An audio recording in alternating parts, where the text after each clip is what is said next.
6 minutes and 20 seconds with an AR-15, and my friend Carmen would never complain to me about piano practice. Aaron Feist would never call Kira Miss Sunshine. Alex Schachter would never walk into school with his brother Ryan. Scott Beagle would never joke around with Cameron at camp. Helen Ramsey would never hang out after school with Max. Gina Montalto would never wave to her friend Liam at lunch.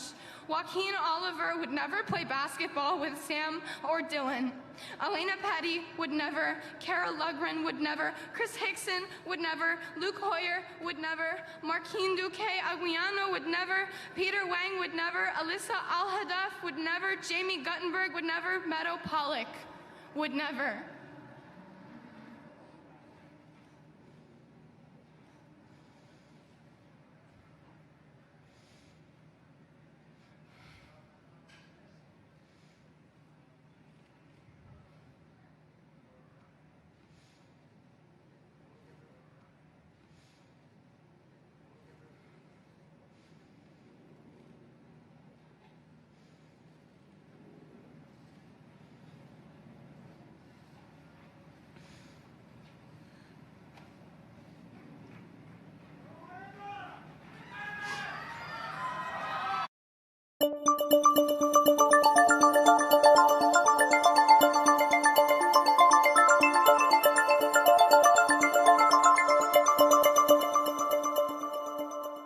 You patient souls who've been here for a long time holding your seats, welcome.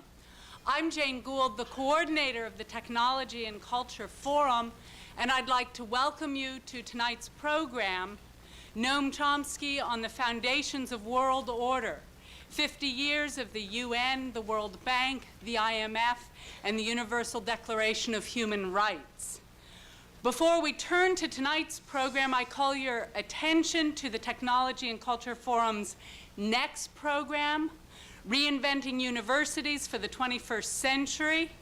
There's a sign with all the information above my head, and do come Wednesday, March 3rd at 5:30 p.m. in 6120.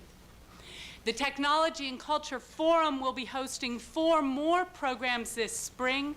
If you'd like to be on our mailing list, you can either sign on one of the sheets of paper on the table in the hall as you leave, or go to our website and just put yourself onto the list. Now to tonight's program. We're all here because we want to hear Noam Chomsky. Chomsky is honored by MIT as an institute professor. His doctoral thesis on transformational analysis began his radical transformation of the field of linguistics. Honorary degrees, learned and professional societies, significant awards. His list is luminous. Few have escaped his notice. And yet, as a public intellectual, Professor Chomsky has always taken seriously his responsibility to stimulate and lead public debate. In addition to speaking and writing on linguistics and philosophy, he's taken on intellectual history, contemporary issues, international affairs, U.S. foreign policy, to name a few of his key topics. Late this last year, I received an email encouraging me to participate in a 70th birthday card for Noam Chomsky. Online, global, hundreds, thousands.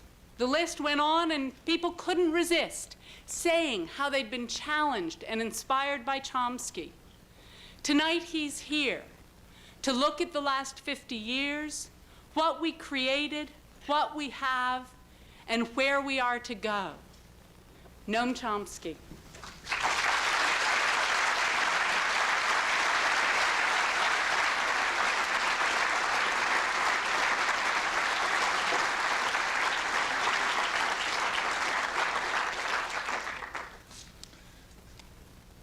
Just realized while listening to Jane announce the title that it's also just about 50 years since I walked into this building for the first time, but I won't talk about that.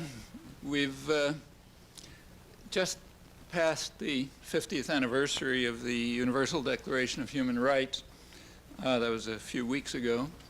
The human rights regime, which was encoded in that declaration, is one of the pillars of the system of world order that was constructed on the wreckage of World War II.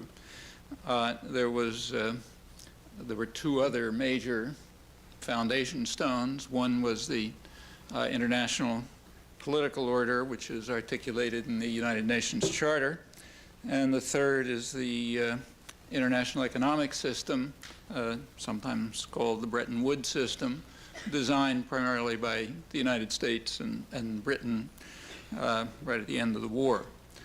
These three systems were closely integrated conceptually and in fact. The thinking behind them illustrates that, as does their interactions over the years. And to a degree that's quite unusual in world affairs, the three foundations reflected public attitudes and concerns over quite a wide range. For that very reason, the principles that were articulated and to some extent instituted, those principles were quite distasteful to elite elements who were in namely those who were actually in a position to construct and shape and guide the actual world order. And they very quickly took steps to dismantle or at least attenuate the lofty principles. The conflicts over these matters constitutes a large part of modern history, post-Cold War history. That's not the usual framework of analysis for discussing it, but in my opinion, it ought to be. Well, large issues. There's a lot in print. There's many treatises yet to be written, even to be researched. I don't think the topics have been addressed with anything like enough seriousness. But I'll try to give some indication of why I think that's an appropriate and instructive way to view the contemporary world system, its origins, time of the Second World War, and maybe its likely future. So the main question that I want to get to is what has been the fate of the three basic and integrated pillars of world order that were established half a century ago, and specifically what has been the role of the United States, which has been the primary actor on the world scene throughout, remains so, and the one that's most important for us for obvious reasons, independently of the significance and scale of its contributions, which are usually quite great for equally obvious reasons. Well, that's the main question that I want to get to, but I'd like to approach it by detour, just to make life more complicated. And the detour has two tracks that I'd like to explore a little bit, and then from them get back to the questions. The first track is simply to remind everyone of what you already know. We have to bear in mind that the questions are not abstract, and they're not about some distant planet.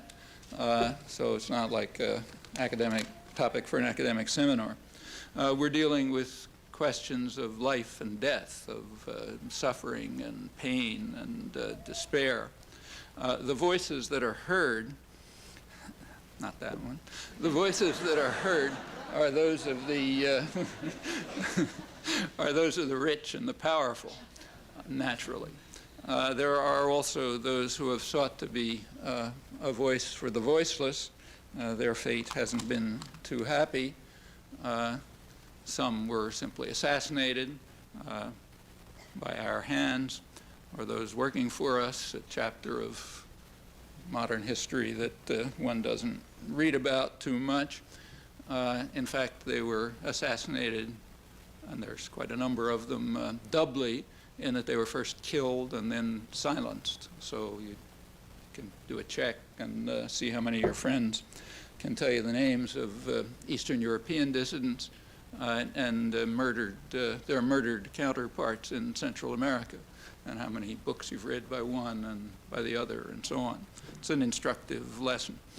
But the voices that we hear, the ones that remain, are typically the powerful. And that's important because that's not the only voice. That's the voice of a small minority here and a tiny minority worldwide. Well, let me illustrate from right now.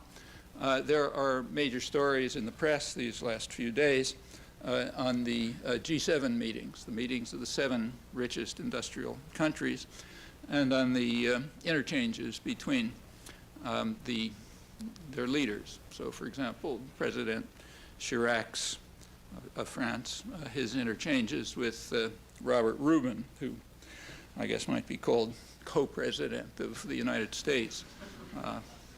We have to give Alan Greenspan at least half the presidency. But so that's been all over the front pages. And those discussions are interesting and tell you a lot. You look at them closely, even not so closely, they reveal the outcome of these discussions, G7 and the other interchanges, reveal the power of the United States in a rather dramatic form, and also its extreme isolation, even among the richest countries. And if you look a little more closely, and you learn a lot about the true nature of the actually functioning international economic system, of the difference between the doctrines that apply to the rich and the powerful by their insistence, and the opposite doctrines which are imposed on everyone else. That comes out with great starkness in the articles discussing these issues. I'll come back to that in connection with the third pillar of world order, the international economic system. Well, there are no stories, and I mean none, on the G15 meetings, which have taken place at the same time in Jamaica last couple of weeks. In the national press, it's literally zero. I rely on a database search done by a friend who has access to that monster. The New York Times, the Washington Post, and the Wall Street Journal have no word on them. There's no shortage of information. Associated Press had stories, except they weren't run. The BBC World Services had extensive coverage. And if you look around the peripheral press, particularly in Florida, there was coverage. Florida, I presume, because of the Latin American connection. But the national press blanked it out. Now, these aren't minor countries. These are major. These are not what are dismissed as basket cases, like sub-Saharan Africa. This is Argentina, Brazil, Chile, Mexico, India, Indonesia, Nigeria, quite substantial countries in which people expect to make a lot of money if they can. 17 of them, even though it's called G15, a good part of the world, and they do have something to say, believe it or not, and you can even read it. For example, you can read it on the front page if you happen to subscribe to the leading journal in Egypt. Al-Ahram, which has an English edition, so you can read it in English. The United States, what they say at the G15 meeting is that the United States and Britain, this is mostly quotes, are unwilling to enter into a dialogue with the South. The South is what is euphemistically called the developing world. Which direction they're developing, you can argue about. The U.S. and Britain are unwilling to enter into a dialogue with the South, which is always forced to make concessions in the World Trade Organization to the benefit of the rich. The true story of globalization, they continue, is that the North that's G7, has to make maximum benefits, and the South is only entitled to a limited margin of development. And if this margin is crossed, the Western speculators are there to take you down as quickly as they can. That's not false, but it's a considerable understatement, and the writers surely know it. U.S. power and violence has also been there to take you down as quickly as it can if countries try to pursue the path of independent development, what's called in U.S. planning circles radical nationalism or economic nationalism, or sometimes even excessive development. That's not to be permitted. In the current period of globalization, for reasons I'll get back to, you don't have to send the Marines that often. The speculators can do the job. The G15 meeting goes on to issue a plea to Western investors. It says, we don't want to stifle you, but we want to know who you are, and we want you to come and go in an orderly fashion. That's precisely what the North will not accept. The demand that that not be accepted is a core part of the multilateral agreement on investments, which has been deflected thanks to activist pressure, which succeeded in escaping media controls, but deflected, not stopped, coming back in other ways. And the point is to prevent what the G15 plea from being realized. This then is accompanied by grim accounts of the effects of the specific form of globalization that's been instituted in the past 25 years. It has two major aspects that are relevant here. One is that it's been an economic failure from the point of view of statistics, at least, not from the point of view of rich people. So economic growth has slowed over most of the world, and as a fraction of gross domestic product, as a fraction of economic product, the proportion that goes to working people has declined. So working people are getting a declining part of a slowing economy.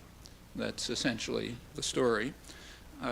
The long-term tendency of this is a form of globalization. It's kind of a globalization of the structural model of the third world. And that's a very clear structural model. You find it just about anywhere, which is a relic of European, I include here U.S. imperialism. So you find societies with a very small sector of extremely wealthy people, usually linked to the foreign masters, a large number of people who are somewhere between survival and suffering, and a category of superfluous people. In our dependencies, they're often called disposable people, as in Colombia, where you dispose of them. You send out the death squads or the paramilitaries. We're a more civilized society. We throw them in jail instead on various fraudulent crime wars. But that model is spreading. It takes a different form in a rich country like the United States and a poor country like, say, Haiti. But the structure is quite similar. And the United States and Britain, it's very explicit. In the other rich countries, it's partially true, and it's devastatingly true in most of the world, including now Eastern Europe, now that the end of the Cold War has led to its more or less predictable outcome, and the countries of Eastern Europe are returning to what they were before that attempt at independent nationalism. So the ones that were deep third world poverty are, like Russia, returning to that status. The ones that were part of the West, like the Czech Republic, are returning to that status, about as one should have expected. In my opinion, that's pretty much what the Cold War was about. So that model is a familiar one, and it's now being kind of globalized. That's the globalization process. Well, that's the G15 view of it. You get a much more pained and anguished view when you get to the poorer countries. Those are the richer countries outside the really rich world. Well, so they are silenced. Take a second example. A year ago, the World Trade Organization celebrated the 50th anniversary of the World the global trading system. It was originally GATT, now the World Trade Organization. And that one got plenty of media coverage. There was lots of coverage of the inspired rhetoric by Bill Clinton and world leaders, talked about the marvels that had been achieved through global trade and so on. There was also a spokesperson for the United Nations there.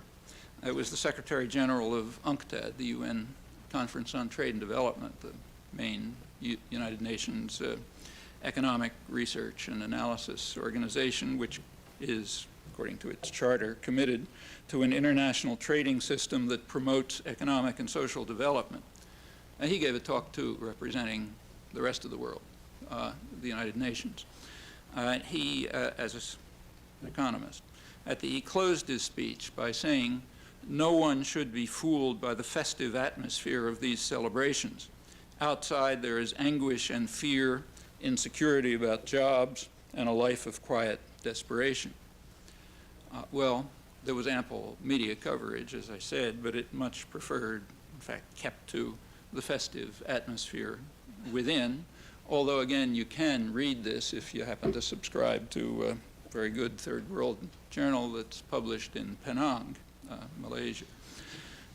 The Secretary General of, there's a name for that, it's called the Free Press, I think. The Secretary General of UNCTAD presented the same message pretty much at the recent G15 meeting a couple of days ago.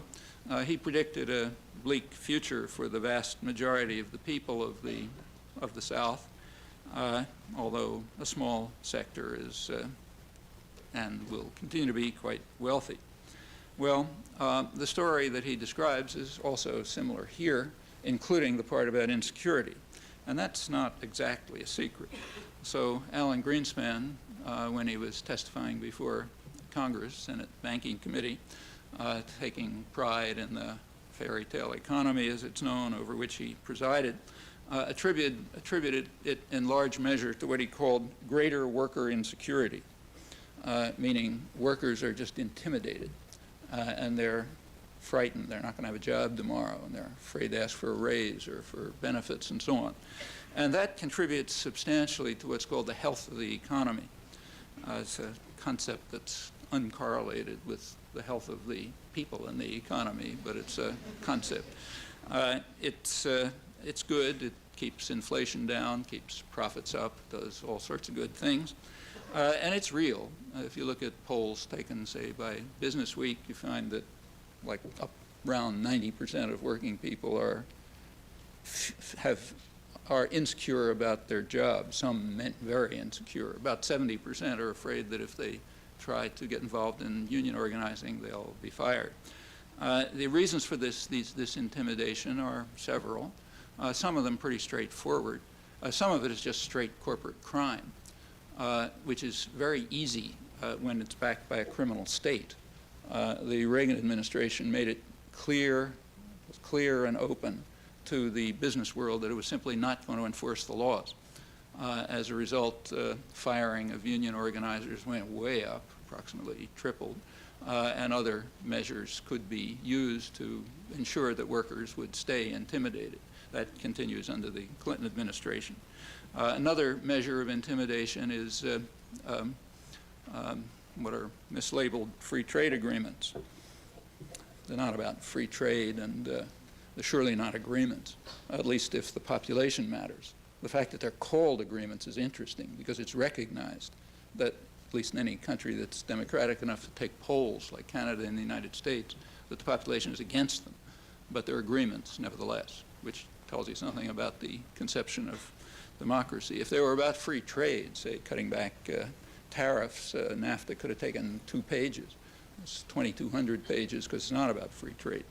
But what are called free trade agreements have the property that they are a way of threatening workers. So there are even some studies on it, one by a very good labor historian at Cornell, Kate Bronfenbrenner, showing that in about half of organizing efforts since NAFTA, there's been an effort to disrupt by threat of transfer. and it's not an unreal threat, where organizing has nevertheless succeeded.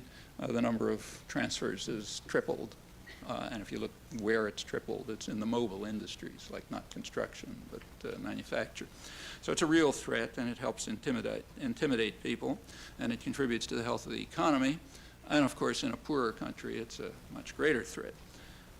So that's part of the fairy tale economy, which is indeed a fairy tale economy for some people, including people in the sector that most of us come from, me in particular. For that sector of the population, it's a fairy tale. When you look at the reports of the fairy tale economy, you find two things mentioned: return on capital and the stock market. And for those who have stock, say, the rapid asset inflation of the past years has made them very rich. What it means for the economy is debated, but it certainly made them very rich. So it's a fairy tale for the 1% of the economy who own about half the stock, similar figures for other assets, and for the 10% who own most of the rest. About 85% of the benefits have gone to about 10% of the population. If you go to the next 10%, the second decile, they've actually lost net worth during the Clinton recovery. You go down further, it looks uglier over the past years. In fact, this recovery is unusual, I think unprecedented, in that for the first of all, it's quite slow by even the standards, by the standards of the post-war period, certainly. Not very different from the sluggish recoveries of the 70s and 80s, much below the earlier ones. But it's also unusual in that most of the population has been left out. Just now, after the peak of the business cycle was 1989, so it's almost 10 years. Just now, the median is getting back to where it was in 1989. There's never been such a slow recovery for the majority. It's probably 70–80% of the population. Never been anything like that before. Wages are about, real wages are about 15% below what they were in 1973. In fact, they're back to the level of the around 1964 or so, depends a little how you measure. Incomes, to the extent that they stay up, are staying up because people are just working a lot more. So the typical American family is putting in about 15 weeks a year more of work than it did 20 years ago to try to keep it a stagnating or declining level. If you're interested in data about this, the best general database about this kind of stuff, also written quite clearly, comes out every 2 years, called the State of Work in America. The Economic Policy Institute just came out with their 1998-99 edition just a couple of weeks ago, which can fill you in on details up to the current evidence. Well, let me put off for a moment how this return relates to the fate of the three pillars. But the point that I'm trying to stress is that all of this stuff has to do with real human beings and their fate. It's not a pleasant story. And when we bring in the fate of future generations who don't have a vote, as it's called, in the market, in the very restricted market systems that exist, if we bring them in, then the story's even uglier. Well, that's the first detour. The second one is, and I will get back to the topic, has to do with the norms and the conventions for discussing all of this, for discussing world order. And there are some norms and conventions, and if you depart from them, you're kind of not part of the discussion. The norms and the conventions are that the goals, the intentions, the purposes, as they're sometimes called, of the United States and its leaders are high-minded, sincere, benign, other good things. And that, crucially, is true independently of fact. And it is understood to be true independently of fact. So, for example, the very same books and scholarly articles and so on that pronounce that as a truth often also are dedicated to showing that it's refuted by the facts. And that's called an irony or a departure, some exogenous factor or something or other. That's pretty standard. So it's indeed the thesis is refuted overwhelmingly by the internal documentary record, the record of planning, and even more dramatically by the historical record of practice. But it doesn't matter. The principle remains true. and it provides the framework of discussion. And one part of a good education is to understand that, to get that internalized enough so you can then take part in the debate which proceeds in this fashion. It's reminiscent of medieval and early modern theological dogma, and interestingly, it's sometimes even presented in those terms, especially in what's called realist international theory. However, although the comparison comes to mind, I think it's unfair. It's kind of an insult to medieval theology. I mean that quite seriously, and I'll explain why if you're interested, but let me put it aside. Anyway, it has something of the flavor of a theological principle. Notice that these principles don't apply to anyone else. So, for example, nobody pays any attention to the high-minded rhetoric of Stalin's constitution or the exalted rhetoric that accompanies what those who carry it out call humanitarian interventions, of which the most obvious cases in this century, I suppose, at least if you judge by the rhetoric, are Mussolini's invasion of Ethiopia, the Japanese invasion of Manchuria and North China, and Hitler's invasion of Czechoslovakia. The rhetoric was very impressive and full of humanitarian ideals and noble purposes and so on. And like most propaganda, it wasn't totally false, like, you know, find fragments of truth in it.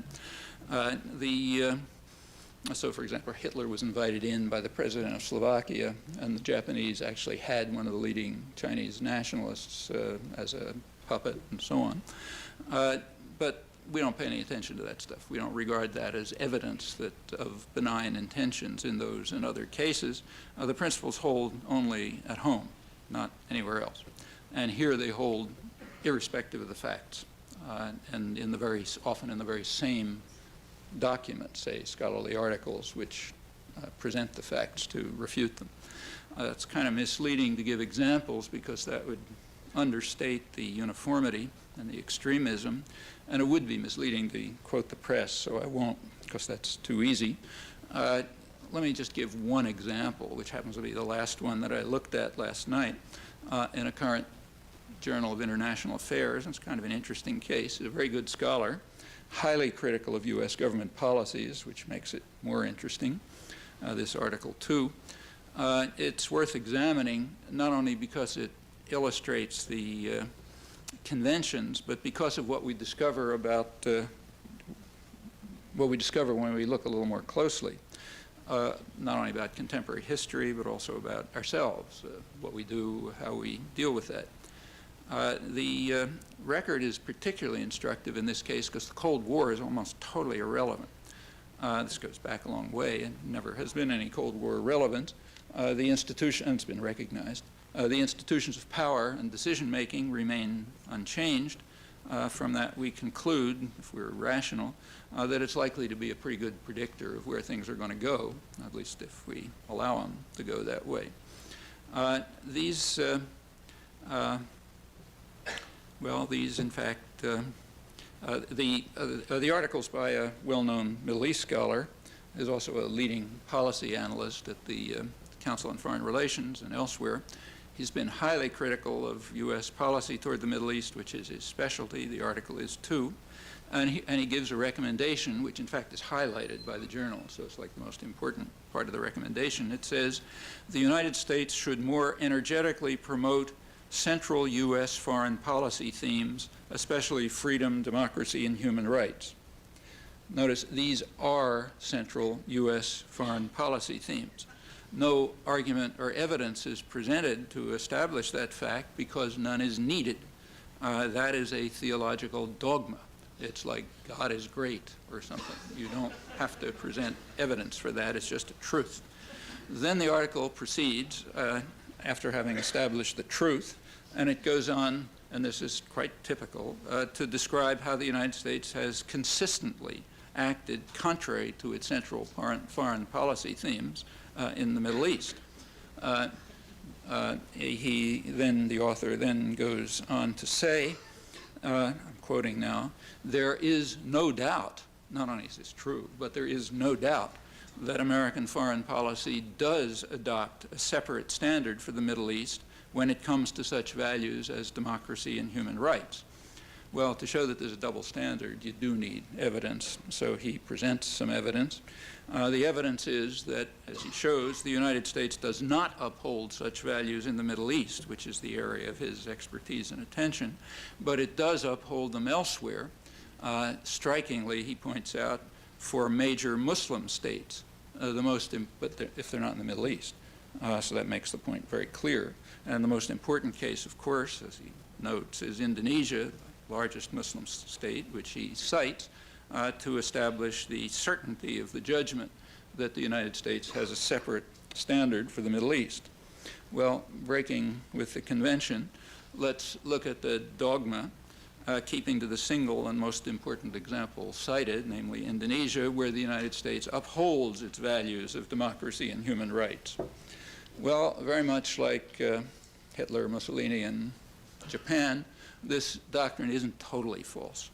So on May 20th, 1998, so that's last May, the United States did make its first statement in favor of democracy in Indonesia. Secretary of State Albright on last May 20th called upon President Suharto to resign and provide for a democratic transition. A few hours later, he resigned. Maybe coincidence, maybe it tells you something about power relations. You can figure that out for yourself. So last May, we called for democracy.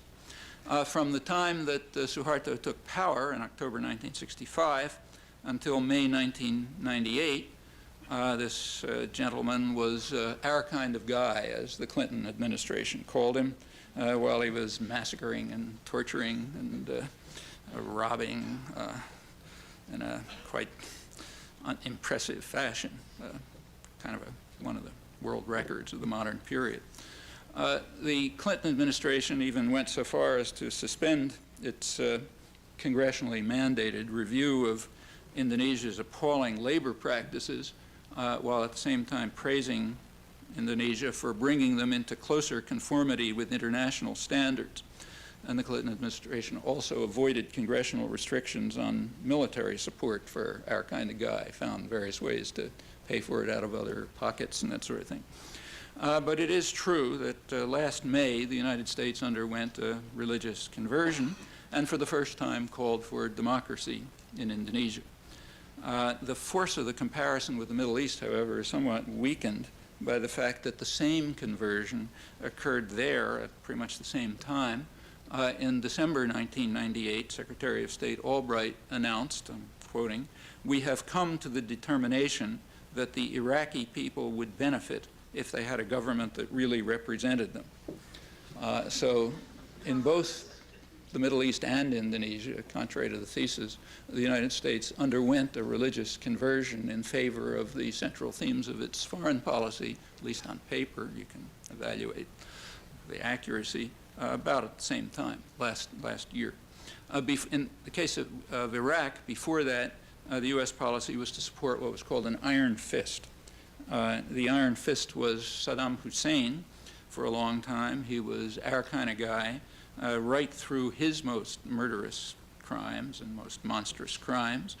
After he committed his first true offense, the thesis shifted. We still wanted an iron fist, but it had to be a clone, someone who would rule with an iron fist, just as Saddam Hussein had done during the period when he was our kind of guy. That was pretty much official policy.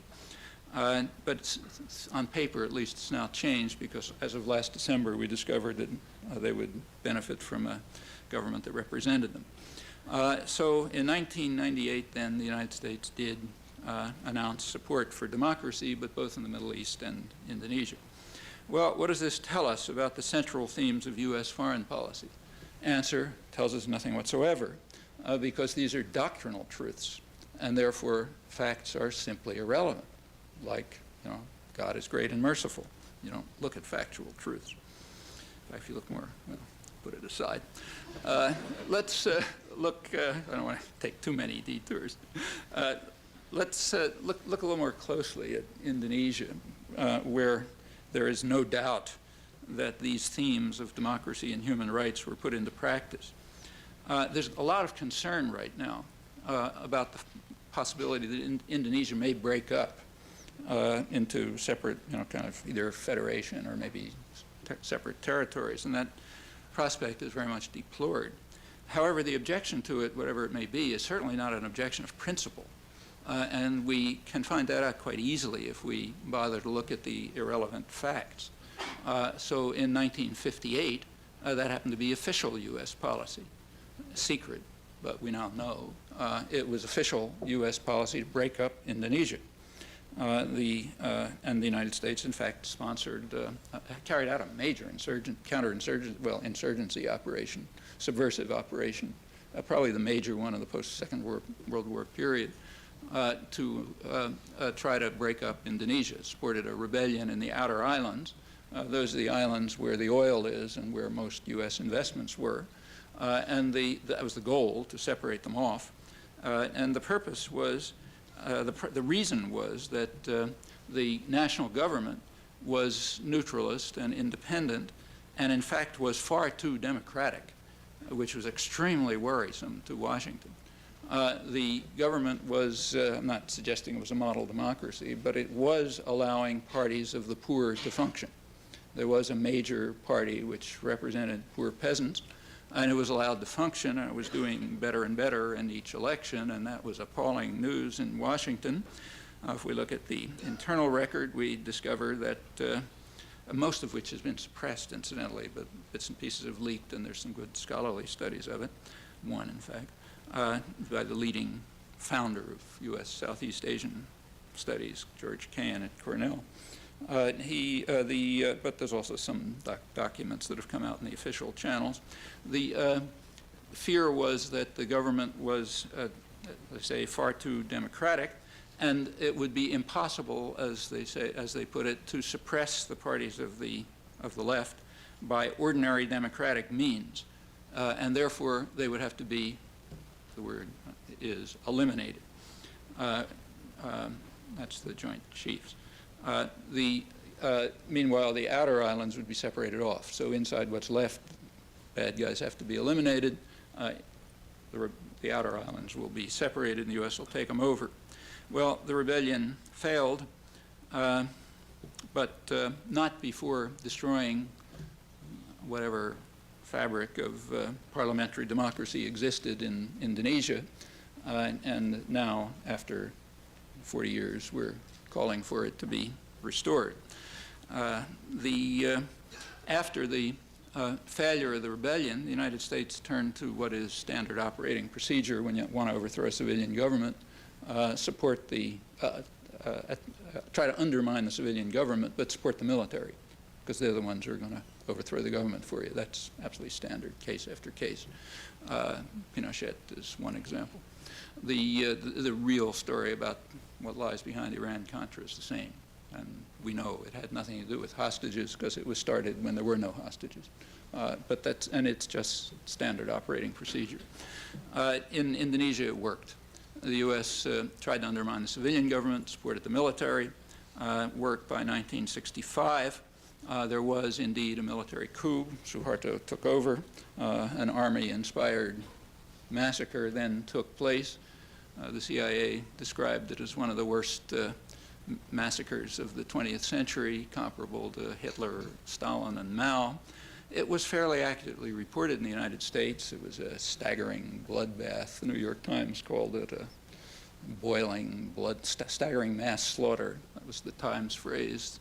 Time magazine devoted a whole section to what they called the boiling bloodbath, in which hundreds of thousands of people were massacred, mostly poor peasants, and the leadership of the Poor Peasant Party was indeed eliminated. It was reported accurately and with complete euphoria. There was such joy over it that it couldn't even be suppressed. It's kind of been written out of history, but go back and read the journals of the time. The euphoria is total, across the intellectual spectrum. Freedom House was applauding and so on. The U.S. government applauded. Secretary of Defense McNamara testified before Congress that the military aid that we had given to the Indonesian military had paid dividends. In private letter to President Johnson, he was particularly proud of the training that Indonesian military officers received at American universities, where they'd gotten the right ideas about how to carry out mass slaughter comparable to Hitler, Stalin, and Mao. The country became a paradise for investors. Suharto became the darling of the United States, our kind of guy. Remained so when he invaded East Timor, wiped out maybe a third or a quarter of the population. And that continues right into 1997. Then something went wrong. He apparently committed a crime. What crime is it? Well, in fact, the crime, if you look closely, which led to the religious conversion in favor of a democratic transition here, there were actually two crimes, two standard ones. One crime is he started dragging his feet about IMF orders. The IMF rules were imposing extremely serious hardships on the people of Indonesia, and Suharto was kind of slow about following orders. Crime number one. The second crime is he just lost control. There was a democratic uprising, and the army wasn't backing him anymore, and at that point, he's useless. So therefore, he got the advice to permit a democratic transition in which he handed power over to his hand-picked vice president. Well, that's the moment at which the United States, after 40 years, began to, at least on paper, to implement its central theme of its policy in the area where there is no doubt that it has always implemented it, remember, as distinct from the Middle East. By committing those two crimes, Suharto followed a very classic path. Another recent example is Mobutu, Saddam Hussein, Duvalier, Marcos, Somoza, Trujillo. It's kind of a long list. Same two crimes are the ones that matter. You stop following orders, you lose control, you're out. And we're in favor of a democratic transition. This happens routinely, regularly, but it doesn't teach anything. You don't learn anything about policy from that because the nature of policy is a theological dogma, and therefore no evidence tells you anything. Well, let's look a little more closely at 1958. I still promise to get back to the theme if you're willing to hold out. It's very revealing. In 1958, the National Security Council, main planning body, had then secret meetings, now publicized, in which John Foster Dulles, Secretary of State, described the crises on the world scene. He said there's three major crises in the world scene in 1958. One was Indonesia, the second was Algeria, the third was the Middle East. Notice that they're all Muslim countries, but there was no clash of civilizations at that point. Those of you who are respectable intellectuals will know that now we have to soberly debate the clash of civilizations because the Cold War pretext for intervention has collapsed and we need what's called a new paradigm. But then we still had that pretext, so we didn't need a new paradigm. So the three major crises were Indonesia, Algeria, and the Middle East. The fact they were Muslims irrelevant, but something isn't irrelevant, namely they all had oil. In fact, they were all oil centers. And in fact, the effort to cut off the outer islands was related to the U.S. concerns over Middle East oil. There were some concerns that it was getting out of control and they needed some temporary supplements. Temporary because Indonesia is nowhere near the scale of the Middle East, but significant. Well, you look back at what happened and bear in mind that the United States is a global power, so its policies are usually carried out consistently in many different places. And a lot of other things were happening in 1958. The subversion in Indonesia, the rebellion in Indonesia, was the largest of the clandestine operations, maybe the largest ever. But there were others. In Burma, the United States was moving to overthrow the regime, supporting a Chinese nationalist army that had partially taken refuge there and that the United States was supporting there. I won't go into the details, but that led, Burma at that time had an elected government. That led to a military coup, the installation of the current military regime in Burma, one of the most brutal in the world. It also was instrumental in making Burma the leading heroin producer in the world, a position it now holds, and a real horror story. The state of Massachusetts now has a kind of boycott. We can trace that right back to 1958, right parallel to the when we were carrying out the central themes of our foreign policy in Indonesia. Another case right next door was Cambodia. Also had a neutralist government, which the United States didn't like. The U.S. was supporting an attack on it. That attack didn't work in 1958, but it did work in 1970, the same forces overthrowing Prince Sihanouk's government. That led to the huge U.S. bombing, the Khmer Rouge, everything that followed. Need not talk about that. A third place where something was going on in 1958 was again right nearby in Laos. Laos had its first and last free election in 1958. Came out the wrong way. Parties to the left won. The U.S. wouldn't accept that. Military coup took place. The U.S. installed what was called a pro-Western neutralist, and he wasn't good enough, so an ultra-right general was put in. That led to a total disaster. It sort of paved the way and actually came pretty close to a world war. It ended up with the U.S. carrying out the heaviest bombing in history against a defenseless peasant society in northern Laos. And the effects of that are still with us, though you wouldn't read it. You can even read it in the U.S. newspaper. There's a very good article on it in the Wall Street Journal by their veteran Asia correspondent about a year and a half ago. Unfortunately, it's the Asian edition of the Wall Street Journal. They didn't have it in the U.S. edition. But it's quite a good article. He gives an estimate of, there's unknown numbers of unexploded bomblets just littering the plain of George. Hundreds of millions of them were dropped. They are much worse than landmines. These are not aimed at property. They do nothing against a truck. They're aimed to kill people. They're murder weapons. They're little colorful things that a kid can pick up or a farmer can hit or something. They had a failure to explode rate of about 20 to 30%, according to their manufacturers, Honeywell. And crummy as technology may be, it's hard to believe that that wasn't built in. But maybe the technologists among you can assess that likelihood. Anyway, they're supposed to have a 20 to 30% failure to explode rate, which means they're around all the time as anti-personnel weapons. And they're still there, huge numbers of them. There is the estimated, according to the Wall Street Journal report, the casualties may range up to 20,000 a year, of which more than half are deaths. Other numbers are less, but since nobody's counting, nobody really knows. But numbers of that kind are considered not unreasonable by the Wall Street Journal in its Asia edition. There is a mine clearing group, British-based mine advisory group, civilian, but based ultimately in the British Army, and other countries have come in. As the British press reports, the United States is conspicuous by its absence in the mine clearing operation. And furthermore, the right-wing British press is bitterly complaining over the fact that the United States, the Pentagon, refuses to provide what are called render harmless procedures, procedures that would defuse the mine so they wouldn't kill the people who are trying to clear them. That's a military secret, and in fact the whole thing is a secret in the United States. You have to work pretty hard to find out anything about it. That's a fact, so that's Laos. Another case in 1958 was Vietnam. I won't even talk about that.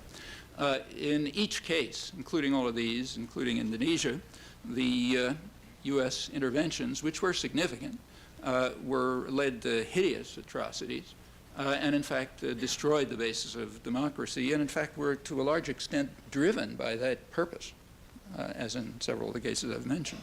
However, that doesn't influence the dogma. It's still correct. There is still no doubt that in the Middle East only the United States doesn't live up to its high ideals, but does in these places. Well, take a little more closer look at 1958. I won't go into this and bring it up later if you like, but the other major case was in fact Iraq. Iraq was pulling out, had a nationalist revolution. It was pulling out of the U.S. Anglo-American condominium over oil. That was going on right in 1958 and was a major phenomenon. Look at the documentary record then, you get a pretty good explanation of everything that's going out until today. Okay, let me drop that. One of the things that's going on today, which is quite striking and leads me to the topic, finally, is a kind of a minor aspect of the bombing last December, the US-UK bombing. One interesting aspect of it was that it is in blatant and flat violation of the UN Charter and international law. International law, that's one of the three pillars of world order.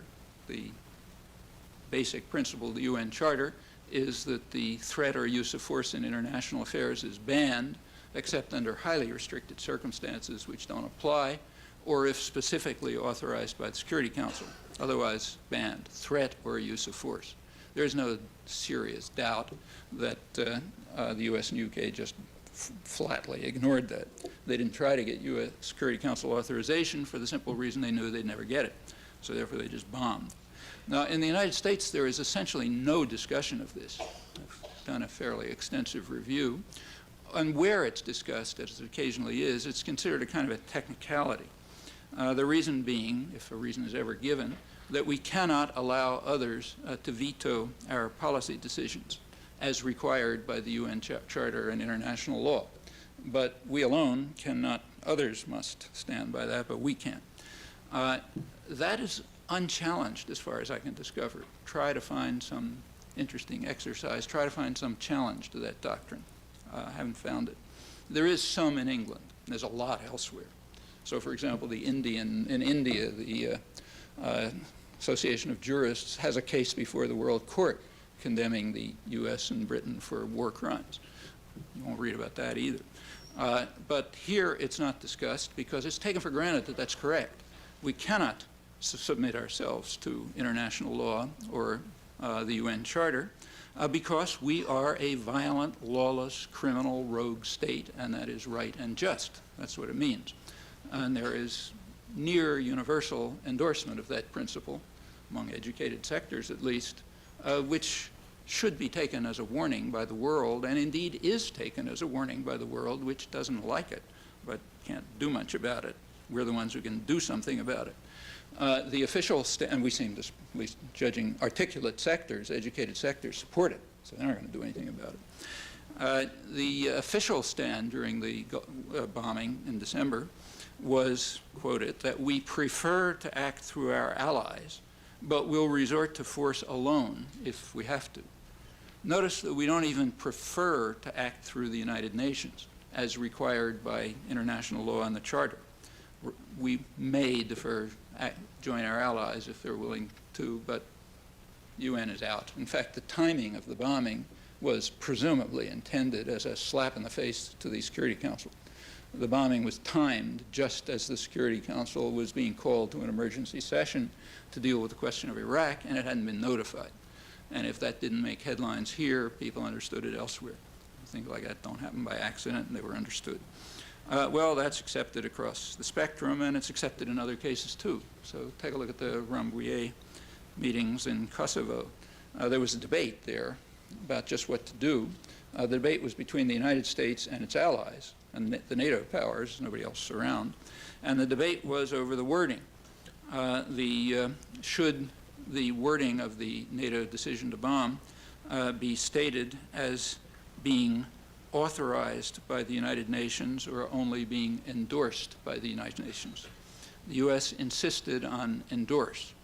As the New York Times put it, it wanted to avoid the neuralgic word authorize, which would entail that that international law has some significance.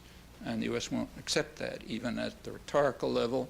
And as usual, the US won, so the most they get to do is endorse, not authorize. Let alone order, which is what the law requires. And it's not just in this case, it's in every case. So take, say, the bombing of the Sudan last August. I mean, it's now conceded. Nobody even tries to, very few even try to deny that the US just bombed a pharmaceutical plant in Sudan and destroyed half of Sudan's pharmaceutical industry. Well, sometimes things go wrong. There's no talk about war crimes, no talk about reparations, not even any talk about an apology. I mean, why should we apologize if we destroy half of the pharmaceuticals in a poor East African country? To be serious. Furthermore, that's accepted across the spectrum. Okay, there's a further history for this. 10 years ago, the United States took the same stand explicitly with regard to the World Court, dared to follow a case against the United States, and indeed to condemn the United States for the unlawful use of force in its war against Nicaragua. The United States' position was clear and explicit.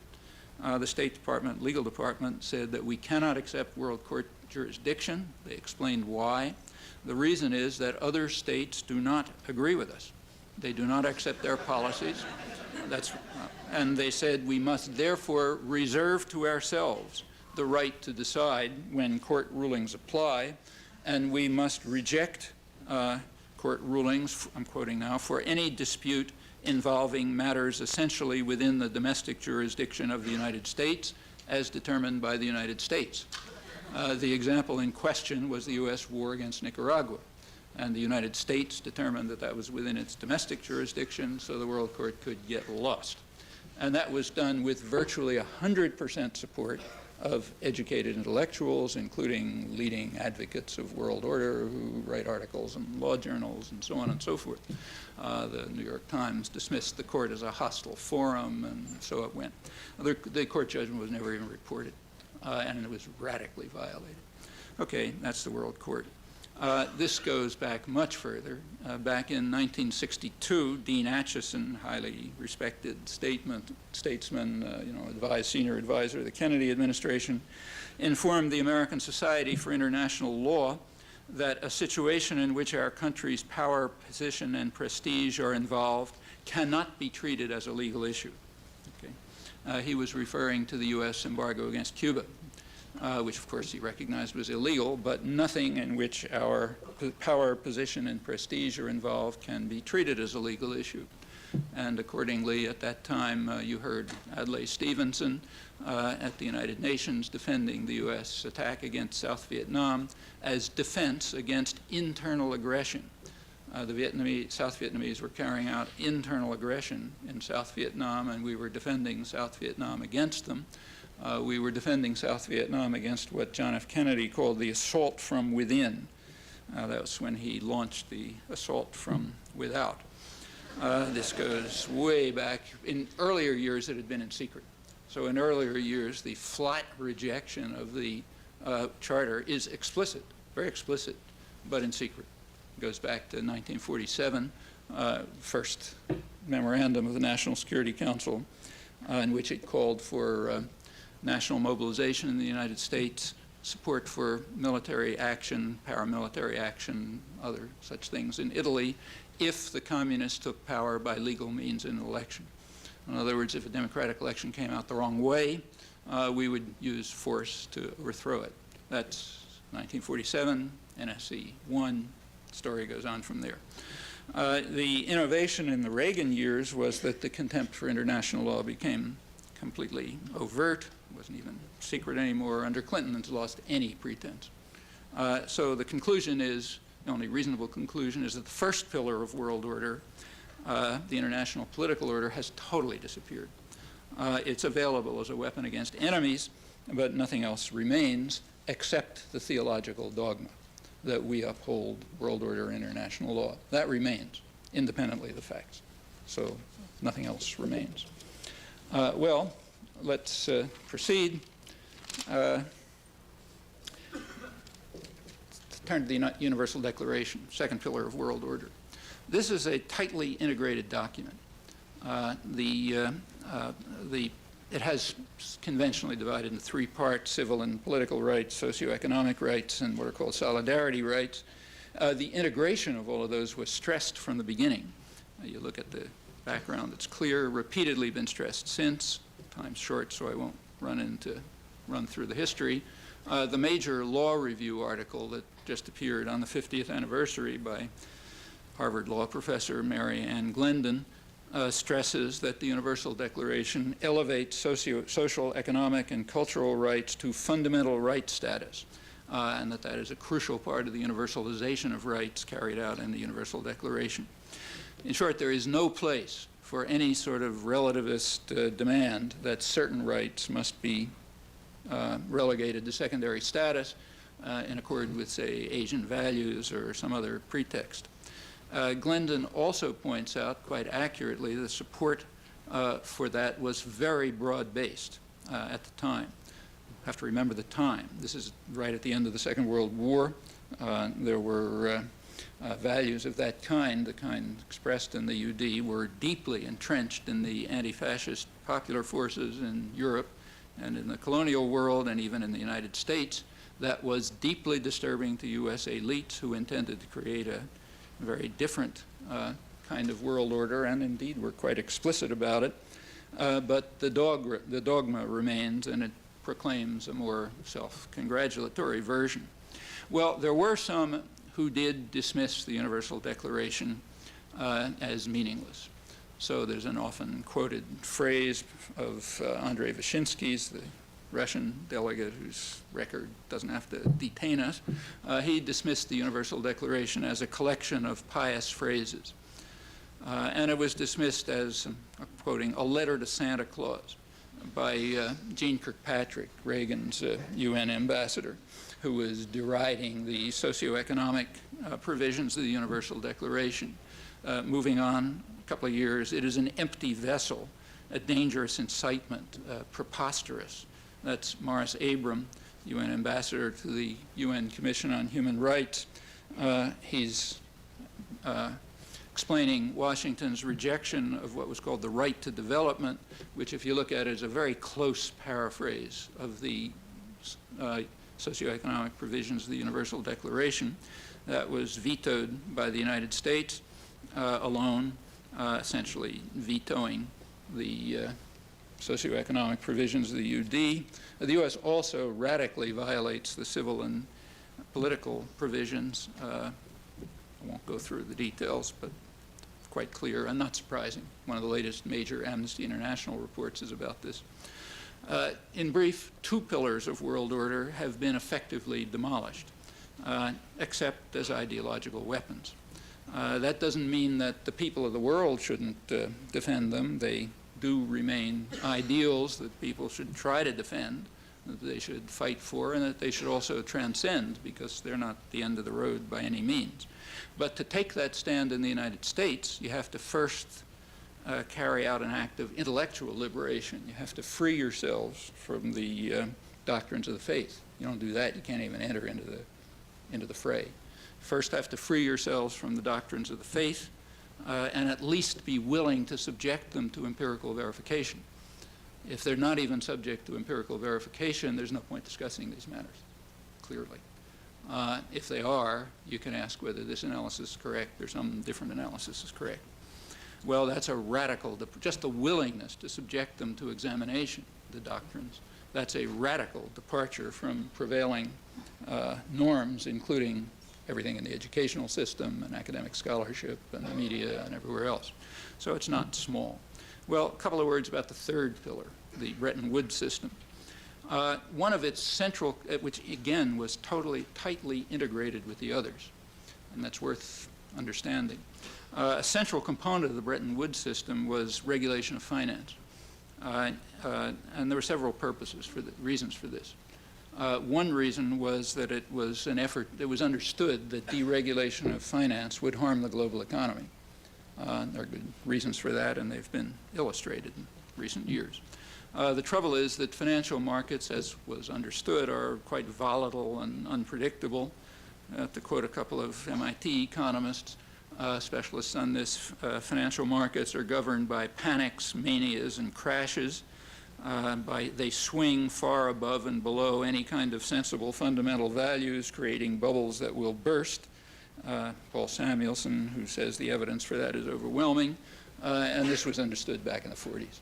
So you deregulate financial markets, you're going to have a disaster, and it'll harm the general economy. That was one reason. A second reason was closely related to world order and human rights. One reason for both capital controls and keeping currencies within a narrow band was that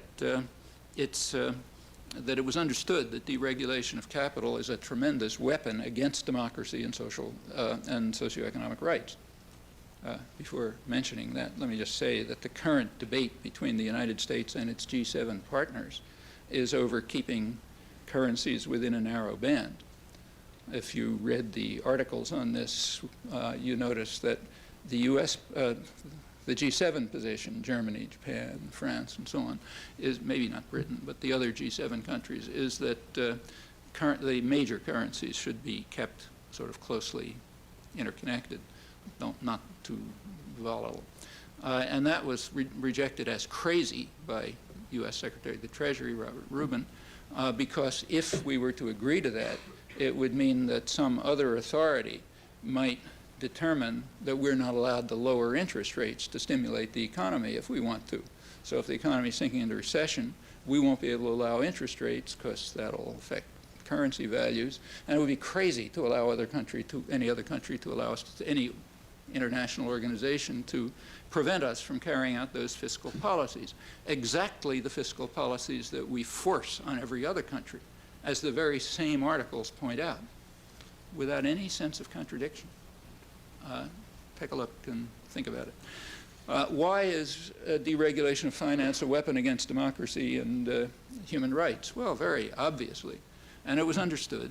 The reason is that if capital flow is unregulated, it will quickly create what some international economists call a virtual Senate.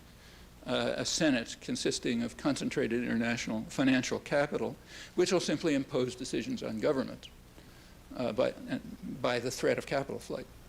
So if some government pursues irrational policies, so policies that are aimed at helping the population, let's say, instead of raising profits for investors and are therefore irrational, like education or health or environmental policies or whatever it may be, you can force them to stop simply by pulling all the capital out of the country, which sends the country, forces interest rates up, sends the country the depression, the usual consequences.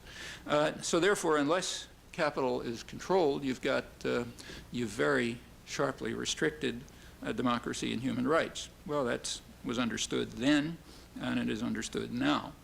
The Bretton Woods system with financial regulation persisted through roughly 1970. That's a period that's commonly called the golden age of post-war capitalism, a period of high growth of productivity, expansion of the social contract, so-called welfare state, which turned the Universal Declaration into something a little more than a letter to Santa Claus. From the early 1970s, that system was dismantled. First at the initiative of the United States, Britain came along, later others. Other major economies not until the 80s. And the results wouldn't have surprised the founders of the Bretton Woods system. The results have transferred, well, some economists call it a transfer from a golden age to a leaden age. In the period since, there has been a slowdown of the economy globally, and the social contract has been dissolved dramatically in the US and Britain, to some extent elsewhere. Inequality's gone way up.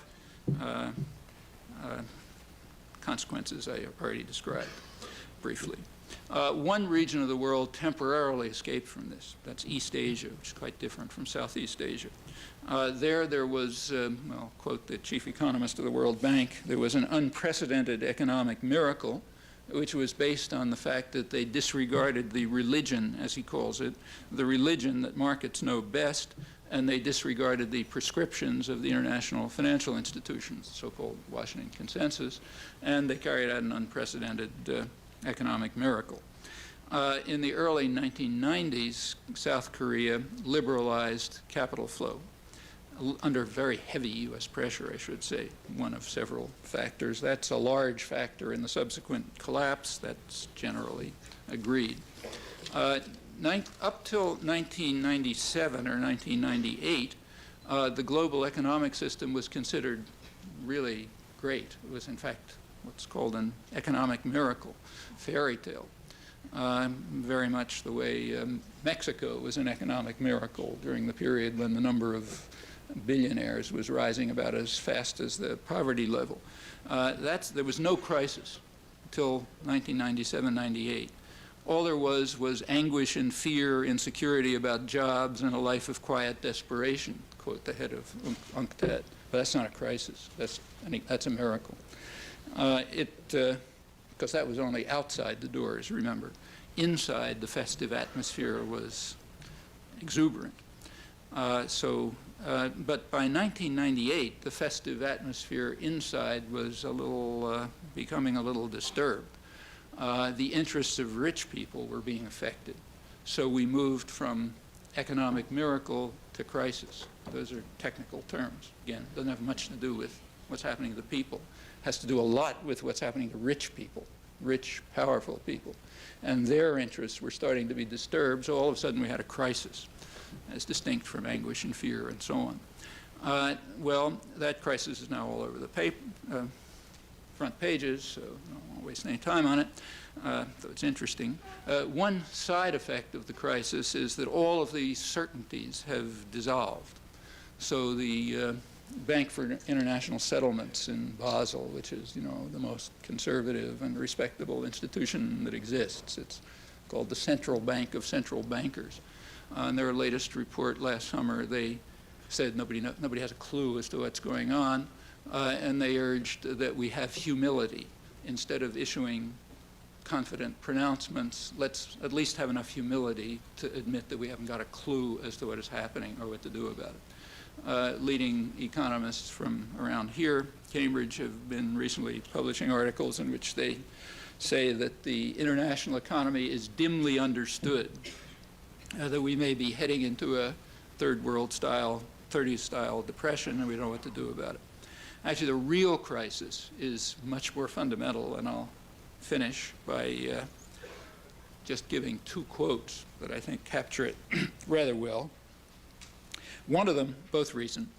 One is from an event that was organized by Jesse Jackson over Martin Luther King weekend in January. This was an event in Manhattan to support Bill Clinton in the moment of his terrible trials. There were lots of celebrities who came and sort of admired one another and so on. Among them was the president of the New York Stock Exchange. I'm quoting from the press now. He told, New York Times, he told Mr. Clinton that Dr. King is surely smiling down on the gathering, recognizing how Clinton had benefited my little corner of southern Manhattan, which is quite accurate. Other little corners of southern Manhattan fared rather differently, but the stock exchange, on that, Mr. Clinton doubtless showered many benefits, so no doubt Martin Luther King is smiling down on him. That's an appropriate comment reflecting the realities of a political system in which, in the last election, November 1998, 95%, data have just come in recently, 95% of winning candidates outspent their opponents, meaning you could predict up to 95% accuracy who's going to win just looking at how much money they had. So it's not like Russia, where you could predict 100% that it was going to be the Communist Party. It's only 95%. Furthermore, if you look at the contributions, same data, business contributions outspent labor contributions by about 12 to 1, which is highly misleading, remember, because labor represents way more people. And individual contributions, though they're not measured, undoubtedly are skewed at least as much. So what that translates into, to put it into English, is that a little corner of southern Manhattan and a couple of other little corners like it essentially purchase candidates and put them in office and then set conditions that they're going to have to meet or else, and also set the general framework for policy just by virtue of their power, becoming the virtual Senate, as I mentioned, once these instruments are in their hands. The second quote, of course, they also require a powerful state. They're very insistent on that. There has to be a powerful state which will socialize risks and costs and will make sure that there's no unpleasant noises in the servants' quarters. So that's still got to be there, but not with its old functions. Second quote, last one, is from David Rockefeller, reflecting on the current scene. Recall that David Rockefeller is at the liberal end of the spectrum. He's what's called part of the establishment left, it's called, without irony, I should say. He's commenting on the reduction of the role of government in public affairs, something that business has always favored, he says. Side comment, the role of government means the role of the population, right? Of all institutions that are around, with all its flaws, whatever they may be. Government is the only one in which, at least in principle, there's some possibility of participation, often in practice too. In the operations of General Electric, there are no possibilities in principle. So government is the one institution of the general institutional framework in which people may have a role, sometimes do, and that role is declining. Business is happy about that, but he says, while that reduction of democratic participation is, of course, welcome, there's another side to that coin. Somebody has to take government's place, and business seems to be the logical entity to do it. Okay? That's Rockefeller. He goes on to say it's the responsibility of business to fill this gap made by the disappearance of democratic government. It's certainly not the role of the public, that's for sure. That's the establishment left. When you move over to the right, the message gets a lot harsher. Well, that's a pretty fair picture of the current drift of policy. As I'm sure you know, corporations gained the right of persons through judicial activism early in this century. They're not ordinary persons like you and me. They're immortal persons. They have extraordinary power. Unlike flesh and blood persons, they also demand the rights of states, and they get them. Under NAFTA, they've partially gained them. Under the MAI, they'd gain them still more fully. In fact, they would gain additional rights, which are described as if they're innocuous, but they surely aren't if you think about them. Under MAI, these persons, fictitious legal persons, are demanding what they call national treatment. That's a right that no flesh and blood person can claim. So under national treatment, General Electric can function freely in Mexico. But suppose that some flesh and blood Mexican tries to get national treatment in New York. No, that's not going to work. So this is only for fictitious collectivist legal entities. Those kind of persons get the rights of states, the rights of national treatment, and furthermore, they have a right and a responsibility to take over the functions of government. They must do that. That would therefore reduce democratic forms still further. Internally, they're basically tyrannies. I mean, I don't think that's in question. And they try to run the global society, including the sort of minimal market system, in an integrated fashion. They do rely on the powerful states to make sure that they can get what they want. They also demand, and in large part gain, the right to shape opinions and attitudes and beliefs. That's the role of the corporate media.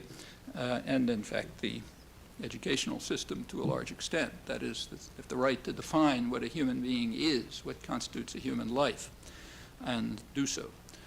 Well, quite apart from the continuing assault against the proclaimed values of democracy and human rights and freedom and all good things, these tendencies, if they are tolerated, could lead to quite serious and possibly even terminal catastrophes.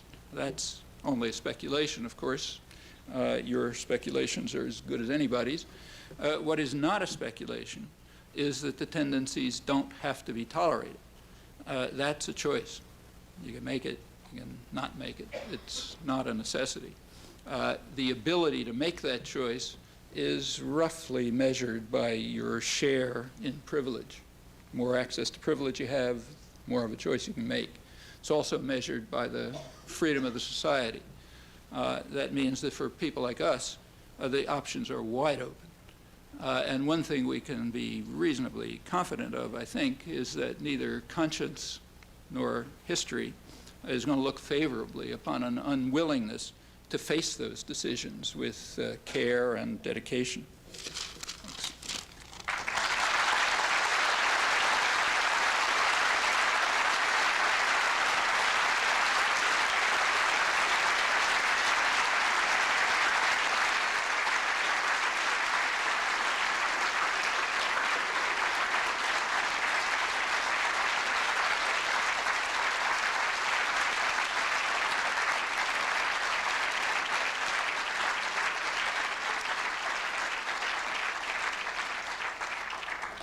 Are there any mics?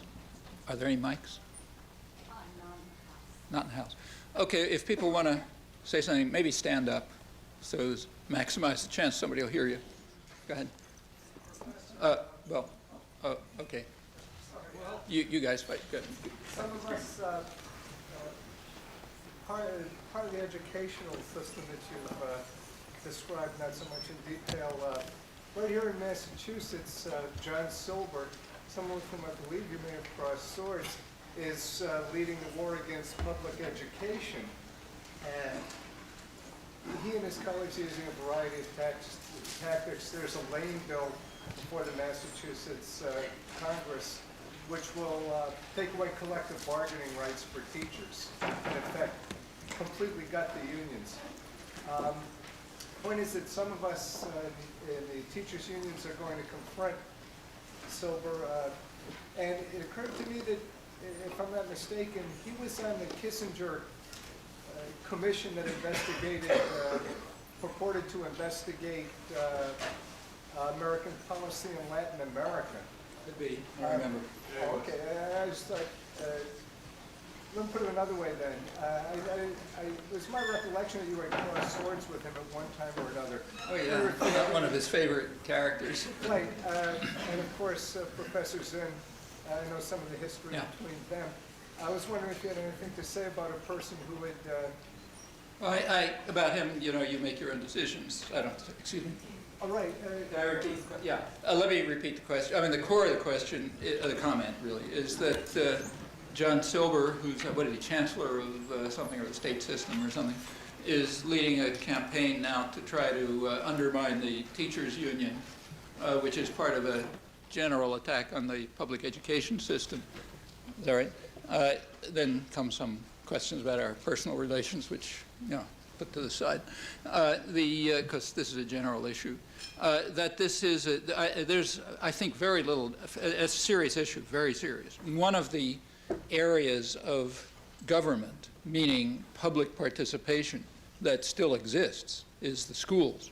And at the left end of the spectrum, people like David Rockefeller would very much like to get rid of this government intervention in the economy, or as I'm told that the latest edition of Paul Samuelson's Economics changes the phrase to government interference in the economy.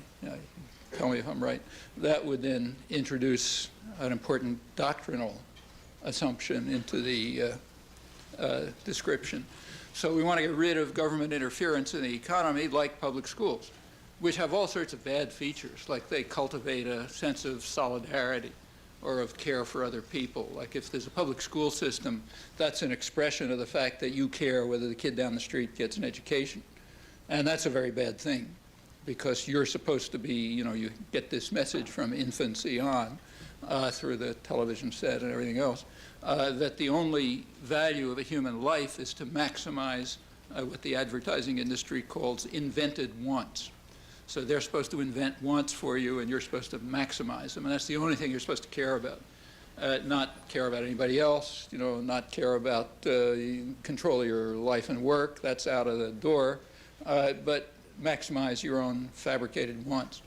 And the existence of the public school system is inconsistent with that, because it's an expression of solidarity and care for others and compassion and all sorts of ideals that are not supposed to exist in the system that is being created, the ideological system that's being created. It's not only John Silber. There's a major assault across the boards on public schools. I got a inkling of this a couple of years ago when Elaine Bernard, who some of you know, sent me an investment brochure from Lehman Brothers, which was being sent out to their, prime investors or, people who put a lot of money in and so on. And it was about new investment opportunities. And this one was about what they called EMOs. Give you a second to figure out what that means. But the point is, prison systems being privatized, the health system, such as there was, is being given to insurance companies with HMOs. There's still this residue, the educational system. So the next target is going to be EMOs, educational management organizations, which will be privately run, publicly funded, of course. All this stuff gets publicly funded in one way or another, but the profits are privatized. And that will achieve great gains, for example, by hiring teachers who are non-union, staff that's non-union, doesn't have to be paid decent wages, doesn't require any security, temps, and so on and so forth. So it's very efficient by some measure. And also it'll be a way of breaking down this lingering sense of solidarity and mutual support that the public school system provides just by its very existence. So I think you can expect a lot of such attacks, not just on that, but on every other residue of human life that reflects any value other than individual maximization of invented wants. Anything beyond that is fundamentally unacceptable. Just for your information, this talk has apparently filled 3 overflow rooms. So congratulations. It's a reflection of the fact that a lot of people are worried about these issues and have a right to be. Exactly. Yeah. I think so. The only thing to do is to go beyond being worried about them to doing something about them, because it doesn't have to happen. And that's part of what I'd like to ask you about. I'd like to ask you to turn your attention in the light of your comments tonight to Latin America, and specifically to the country of Colombia and what's going on there, and the purported rationale for the ratcheting up of U.S. military support, the purported rationale being the supposed war against drugs, and a neighboring country to Colombia, which is the nation of Peru. And I have a particular reason for wanting to ask you about Peru, which is that there is an American woman who was a student here at MIT, whose name is Lori Berenson, who's been in prison in Peru for over 3 years now, without a trial. And perhaps in your comments about Colombia and Peru, you might also have something to say about her situation. Well, there's really 2 questions. One is about Lori Berenson, who was a student here a couple of years ago and is now in a prison in Peru without trial. That's something we really could do something about. I mean, pressure by the U.S. government, meaning pressure from the population on the U.S. government, on Peru, would deal with that case. No question about that. So that's a simple choice. You can do things about it or not. Choice is open. The more general question about the whole Andean region, Colombia, Peru, Bolivia, has to do with several things. There has been Colombia, which Jack's point is that the U.S. is now increasing its military aid to Colombia. Actually, Colombia has been one of the leading recipients of U.S. military aid right through the 90s, going up under Clinton. It's also the most violent country in the hemisphere. There are, State Department reports would suggest that about 10 people a day are victims of political violence, has well over 1 million internal refugees. Most of the violence is attributed to paramilitaries, including by the State Department. Paramilitaries are essentially a front for the military and the landowners. Other atrocities of the military directly. There are also guerrilla atrocities, but the large majority are government and paramilitary. They're all connected to, in complicated, not so complicated ways, to land ownership, resource control, now in the last years, narco trafficking and so on. And the U.S. is fighting what it calls a drug war, including incidentally biological warfare. So new fungicides are being introduced. Nobody knows what effect they'll have. They're supposed to kill coca, but if something else happens, not our business. Crop spraying, just government and paramilitary violence. Everyone knows that the paramilitaries and the military are tied up with the drug traffic. Just a couple of months ago, a Columbia Air Force plane was picked up, one of the Air Force commanders full of drugs. This is happening all through the region, incidentally. The presidential jet of the president of Nicaragua was recently the subject of a major scandal in Nicaragua, kept out of the press here because he's our boy. And it was found that it was the jet was being used for drug transport from Miami to wherever, going through Nicaragua, which has become a major drug transit area ever since the U.S. took it over in 1990. But Colombia is a much bigger one.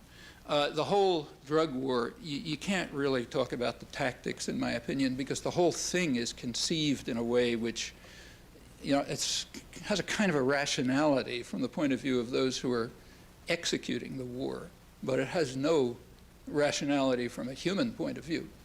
So from a human point of view, the drug problem is in the United States. In fact, the U.S. is maybe the major producer, or one of the major producers of the drug that's the substance, as it's called, that's most rapidly increasing, namely synthetics. They're made right here. Even the drugs that are produced in the Andes are produced with U.S. chemicals. The money mostly goes through U.S. banks. The drug problem, as it's called, is largely a manufactured problem. So if you want to figure out what it's like, the peak of marijuana, there has never, take say marijuana, there has never been any medical evidence presented that it's probably not good for you. Just like meat isn't good for you, or coffee or something. I'm sure it's not good for you. But the evidence about it is extremely slim. Certainly no medical evidence was presented to justify its being criminalized. In fact, the American Medical Association never favored it. The criminalization was a different thing, has an interesting history. The peak use, forgetting the criminalization, the peak use of marijuana, as I'm remembering figures, so like they may not be exactly right, but something like this, was around 1980. And the criminalization level was very low. The reason was quite straightforward. It was people like you, and they don't get sent to jail, or their parents make a fuss and do things about it, and so on. So those guys don't go to jail. Through the 1980s, two things were happening. Use of substances over a very broad range was declining among educated people, and that's very broad. Marijuana, hard drugs, coffee, tobacco, red meat, big spectrum of stuff. It was declining. I mean, all sorts of changes in lifestyle. But it was remaining steady, or maybe even increasing, among poor people, which means, and there's the United States is almost alone in the industrial world in that though it has statistics on everything, it does not have statistics on class. That's an ideological decision. So you can't get figures on class out of the Census Bureau. You have to reconstruct them in some fashion, unlike other countries. But there is a close class-race correlation. And among the poor, and hence heavily among minorities, there was either steady or increasing use of the substances. Well, you take a look at the trend lines and ask yourself when the drug war was called, and it was approximately when they crossed. So you could predict victory in the drug war among educated people because the trend lines were already going down, so they'll continue going down. And you could also predict what was pointed out by Senator Moynihan. Not my favorite character, but he does happen to be one of the few senators who paid attention to social statistics, a social scientist, and he pointed out that we are determining to declare a war, rise in crime, or something like that, among minorities. We're determining to declare a crime wave among minorities. That's exactly what we're doing by declaring the drug war. And I think it was done, and I think it was done for reasons of social policy. This is a superfluous population. They are the counterpart of the Colombian disposable people. You want a crime war among them for two reasons. For one thing, because you can get rid of them, toss them into jail, and for another thing, because you can frighten everybody else. And that's important. Crime in general is in the United States, it's a kind of a political construct. The crime in the United States is not very different from other industrial countries, with the single exception of killings with guns, which is a special thing about the gun laws and the gun culture. But apart from that, it's kind of at the high end of other industrial societies. Fear of crime, on the other hand, is way beyond other societies. And it's manufactured. It's manufactured by politicians, it's one of the very few countries in which politicians stand up and debate about who's going to be tougher on crime. Elsewhere, crime is considered a problem. It's like cancer or something. You try to deal with it, but you don't decide who's going to be tougher on it. In the United States, you argue about who's going to be tougher on it. Back around 1980, the United States was pretty much like other industrial societies, again, sort of at the high end, in incarceration rates. Since then, it's gone way up. By the end of the Reagan years, it was like 5 to 10 times as high, still going up, mostly a reflection of the war on drugs, mostly victimless crimes, possession of some sort or another, which has given extraordinary sentences. That's one of the human rights violations for which the United States is regularly condemned by the human rights organizations. The outrageous sentencing for victimless crimes, which is just targeting poor and the disposable people and frightening the rest. So, instrument of social control. You go over to the Andes, the places where coke is being produced, well, there you find another story. So Colombia, for example, was once a wheat exporter. Now, why isn't it a wheat exporter anymore? Well, the U.S. flooded it with subsidized U.S. agro-exports. It was called Food for Peace back in the 50s. And it undermined the Colombian wheat industry. They're not exporting anymore. Same thing happened elsewhere. Colombia is a coffee exporter.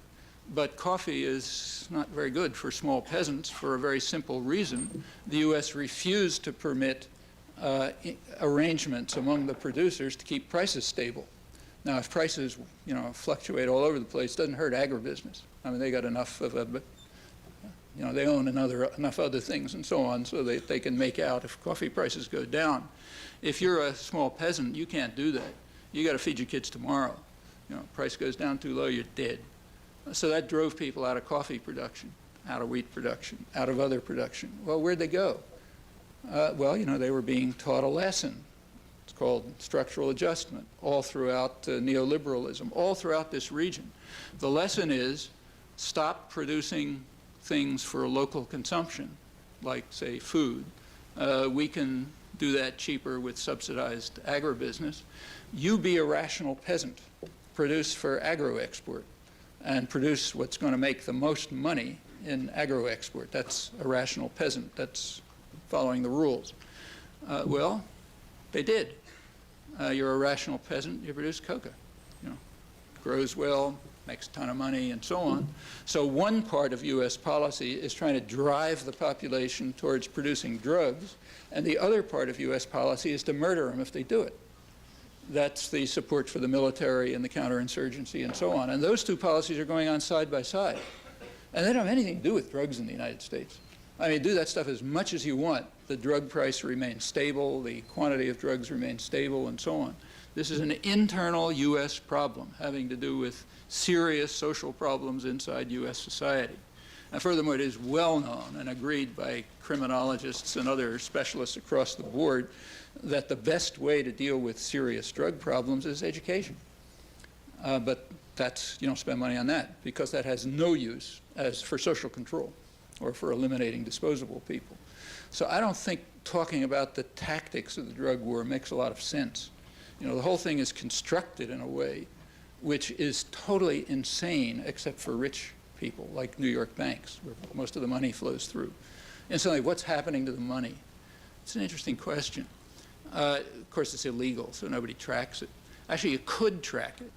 So the U.S., especially with computers and so on, the Federal Reserve System, which is well regulated, requires notification of large deposits. Last time I looked, it was over $10,000. So, if a lot of money is suddenly coming in, they tell right away.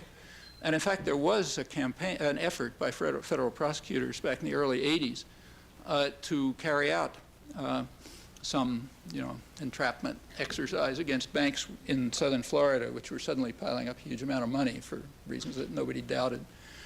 It was called off, however. It was called Operation Greenback. It was called off by the Reagan administration's drug czar, George Bush. That was called off.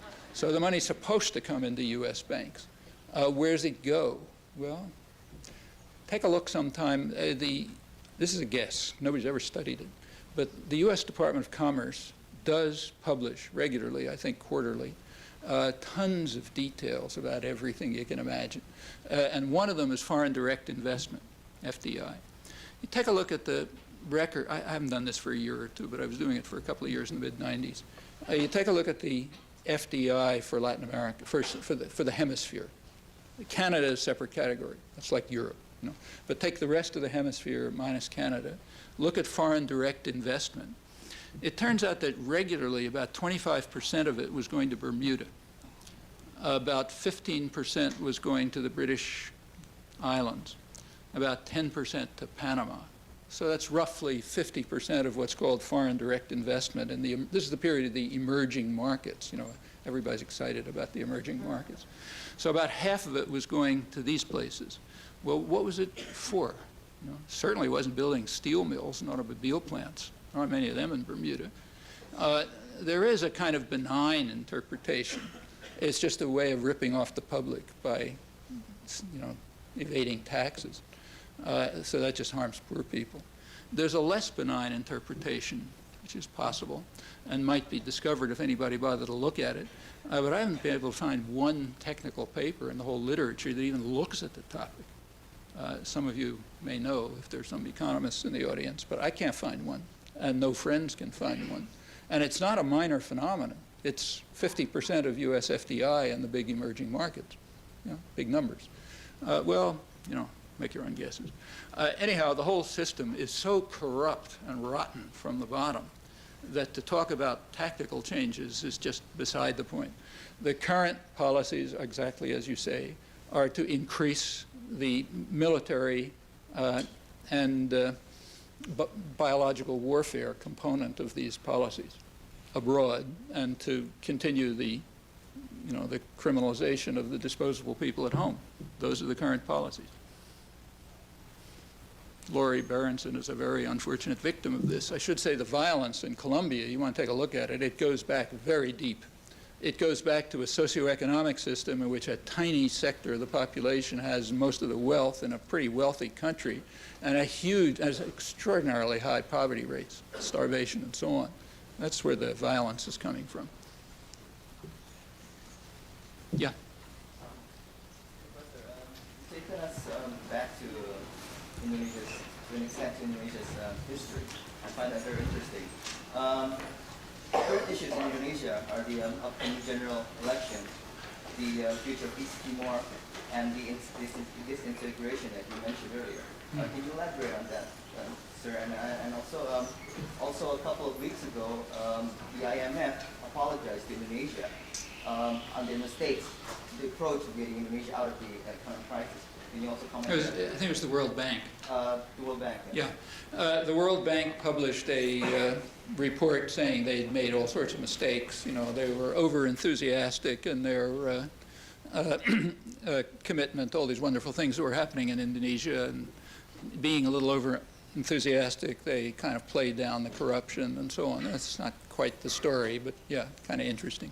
The fact is that the World Bank and the IMF were praising Indonesia to the skies, along with Thailand, Malaysia, South Korea, for their solid economic fundamentals and the way they'd been following all the rules and all the magnificent things they've been doing. And to their dismay, the major publications appeared exactly as the whole system was crashing. It's not the first time that's happened, incidentally, but it was a pretty dramatic case. So they've been kind of running backwards ever since. And yes, they did say they'd made a lot of mistakes. That's mild. They knew what was going on and decided they liked it, because rich people in Indonesia were profiting and rich people abroad were profiting. So what's the fuss? No crisis. Now there's a crisis, so they're, looking back and so on, and they want to sort of reconstruct the situation, and they don't know how. Because it may be that Indonesia will simply come apart. There's two issues that you raised. One is the possible disintegration of Indonesia. The other is the specific case of East Timor. The East Timor case is difficult to figure out. I mean, Indonesia, let's take that one. Indonesia has agreed to grant what they call autonomy within the Indonesian, federation or something. Beyond that, there's a policy split, which may reflect two different tracks of Indonesian policy, or it may be two sides of the same cynical policy. Nobody knows. In fact, I suspect the people making the policy probably don't know. They're waiting to see how things turn out. One policy track would lead towards independence. The other policy track leads towards increasing violence. So while Indonesia is talking about, okay, you guys can be independent if you want, it's also at the same time organizing paramilitaries, arming them. They're carrying out violence. In fact, they're killing people, driving people out by the thousands, and the place is, exploding. The same, going back to the other question, is happening in Colombia. It's not an unusual pattern. A move towards peace negotiations and at the same time unleashing the paramilitaries with the military right in the background to tear the place apart. If there's going to be negotiations of some kind, you want to make sure that your thugs have it under control. Those two paths quite commonly go side by side. You find it elsewhere too. In this case, I think it's hard to say. I mean, it could be two sides of the same policy. It could be conflicting policies. It could be just uncertainty, that they don't know what's going to happen. I don't think there's much point speculating about this, frankly. As I said, I doubt that the Indonesian generals know. They're waiting to see what happens. What is significant here, as always, is that what we do about it can make a difference, a big difference. So one of the factors, and undoubtedly a major, if not decisive factor, will be how the United States responds to all of this. And that's the one factor we can do something about. So there's no point speculating about the others. Should ask what we can do about these. As for Indonesia breaking up, it could happen.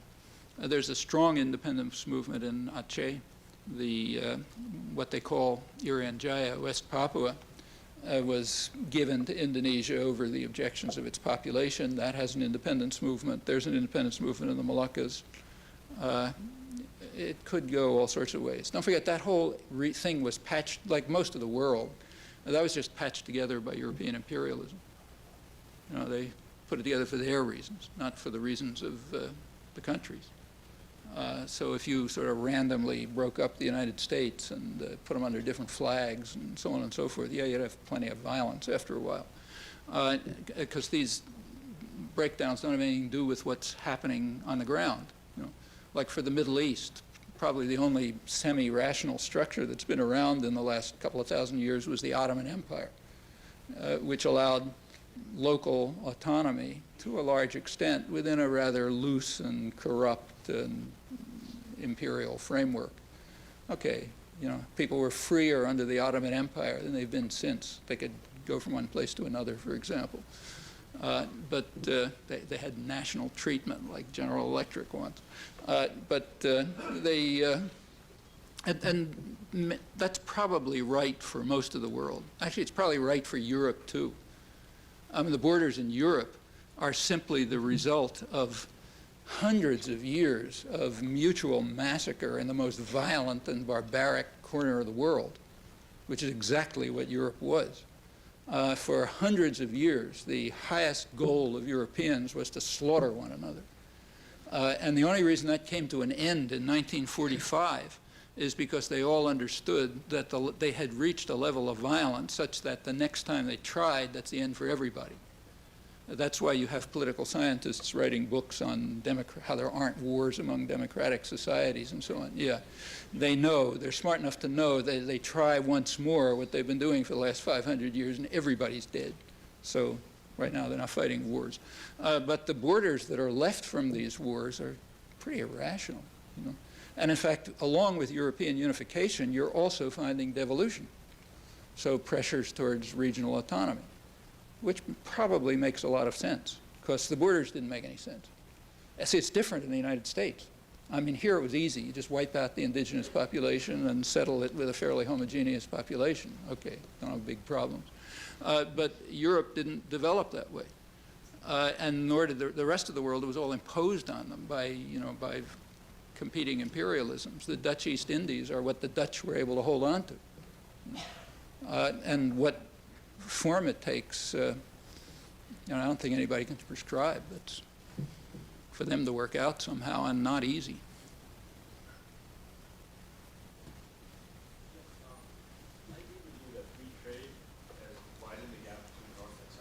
I haven't said that. I don't think there is much free trade. In fact, a standard figure among international economists is that maybe 15% of world trade could be called free in some sense. So free trade, net gains from free trade are being appropriated by trade, not free trade. Yeah, from trade are being appropriated by the North. Do you think that could be counterbalanced by freer movement of labor? Oh yeah. In fact, if anybody believed in, I mean, everybody's supposed to admire Adam Smith, but you're not supposed to read him. That's very crucial.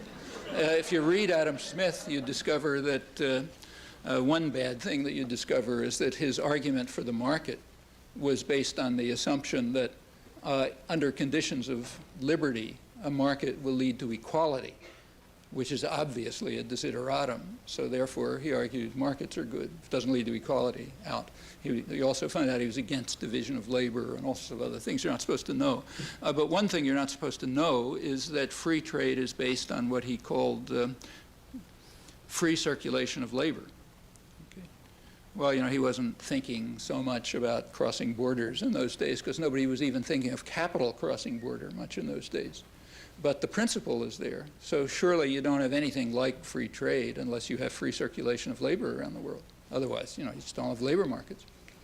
I mean, we're not supposed to think about that, along with a lot of other things, but yeah, that's true. Should you have free circulation of labor? Well, that raises all kinds of questions. Questions about how people want to preserve their own communities, let's say. But then, of course, those very same questions show up with movement of capital. It's just you're not allowed to raise them in the case of movement of capital. Okay? So they're hard questions. I don't think they have trivial answers. But you can't seriously talk about free trade unless you have free movement of people. That's one of the many reasons why the talk about free trade is mostly a fraud. It's an ideological weapon. It's not a descriptive fact. And there are many reasons, not just that one. Yeah, well, yeah. I just wonder, what is your view, the reason for the Western U.S. involvement in Kosovo? Kosovo is what's called a crisis, unlike, say, Angola. Kosovo, and it's bad. It's not a joke. Like, there have been a lot of atrocities in Kosovo. Current estimates are that about 2,000 people were killed. It's about one night bombing by Jonas Savimbi. The reason Kosovo is a crisis and Angola, which is way worse, is not a crisis, is because Kosovo threatens the interests of rich and powerful people. I mean, Europe is disturbed by conflicts that are essentially within it, and they don't want them to spread. For one thing, there'll be a big flow of refugees. And for another, if that whole region starts to fall apart, you could end up with wars between Greece and Turkey and, maybe a world war. Russia might get involved. So it matters. In Angola, it's just a lot of those guys killing each other. Who cares? Besides, it's not a nice one to talk about, since the main killer happens to be the person who was highly praised and lauded as a great freedom fighter in the United States back in the days of what was called constructive engagement, which was a nice name for supporting South African marauders who were tearing the place to shreds and killing, over 1 million people. Well, one part of it was our freedom fighter in Angola, who's now still tearing the place apart. Not that the opposition is so great either. That's another story. Anyhow, it's a huge massacre that doesn't harm Europeans, at least as long as the resources flow out. And they are flowing out. So Savimbi's forces, UNITA, is being supported by mostly diamond flow, which is monopolized by a couple of companies. And they can trace technically there's an embargo against diamonds from Angola. And all the specialists in the field say that it's not hard to identify the diamonds that come from there. But what's the name of that company? De Beers, yeah. The De Beers company claims they can't do it. You know, only all the other experts can, but they can't. So there's a free flow of diamonds out of there to all sorts of, you know, Belgium, Israel, places like that. And that's supporting one side. And the other side, they got oil, which is going right to Western companies, so who cares? And meanwhile, they're killing each other or starving or whatever, but not bothering rich people. So it's not a crisis. You talked about a lot of things here, and my question was, how do you go about keeping track of these things and learning of these things when you acknowledge that a lot of them aren't in the press and definitely aren't in our education? How would you suggest that? Look, you can read the journals from Penang and Cairo the same way I do. I mean, it takes a lot of work, you know, but it can be done. And in fact, nowadays, for those of you who do use the internet, I don't, it's a lot easier. But the real answer is nobody can do it alone unless they're crazy, you know. Because you have to be a fanatic. On the other hand, if people do it in common, it's not that hard. I mean, you travel through Midwest churches in the 1980s. And, I mean, I've done it. You know, you come to a church in, you know, Lawrence, Kansas, or someplace. They knew more about Central America than the CIA did. Way more, you know, because there was a lot of people and they cared about it. You know, and there were people who went up and back, and they circulated information, and they were in contact with others, and so on. You know, that way you can find out about things. And in fact, sometimes remarkably well. I mentioned the multilateral agreement on investments a few times. If you don't know that story, you ought to, because it's an amazing story about how activist groups around the world, without any access to the press, because the press was keeping a lid on it for years. I mean, how much can an individual scientist do? Like, suppose you're alone in Tahiti, you know, and you decide to work on quantum physics. How much are you going to achieve? If you are in a lab at MIT where everybody else is interested too, and you can talk to each other and you interchange, and, you know, somebody read something and somebody else comes in and gives a paper and so on and so forth, yeah, you find out all of a sudden, you know, it's magnified quite a lot. It's not different in this case. That's part of the reason for the enormous efforts that are made to separate people from one another. I mean, that's why there's a barrage, literally from infancy, to separate people from one another. And it's conscious, it's quite self-conscious. You know, you read the literature of the public relations industry, they explain it, and in fact goes way back. If people get together, they're dangerous.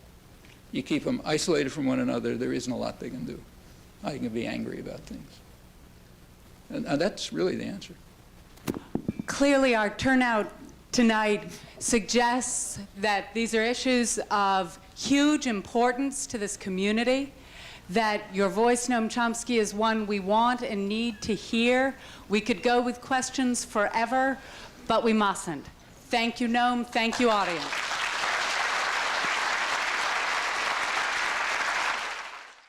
Talk directly to the kids at Columbine or the people in that community. What would you say to them if they were here right now? I wouldn't say a single word to them. I would listen to what they have to say, and that's what no one did.